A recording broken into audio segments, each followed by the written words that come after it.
Coach Dan Kellner here at the December NAC in Baltimore.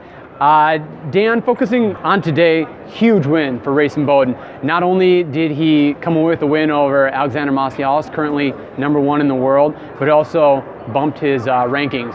What's it signify for you as a coach and for Race? I think it's good. I think Race won the overall World Cup last year. He was ranked #1 in the world at the end of the season. And it's the first time a male fencer's ever accomplished that, so it's a great feat. But unfortunately, when you're at the top, sometimes there's nowhere to go but down, and it's really hard to keep up that intensity and that focus. And I think this has been a great tournament for Race because the World Cup season has not started out as strong as we would have liked, but we feel like we've turned a corner and we're on the upswing, we're on the upslope. And Race is now has fallen to #5 in the world. Alex is #1.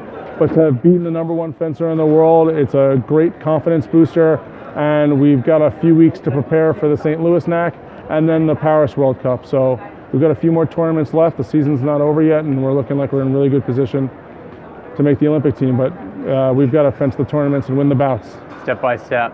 Now talking about the start to the season, you mentioned a little slow here this year. However, last season, this is where Race really took off.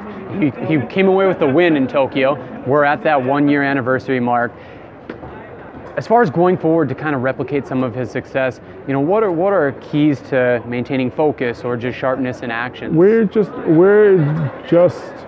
focusing on sort of the attitude we had last year when things were going well and things were successful, because he's not, I don't think he's any worse a fencer and I'm no worse a coach. It's just something clicked last year and we've got to get back to what that was, and we think we found it. So I expect big things at the second half of the season.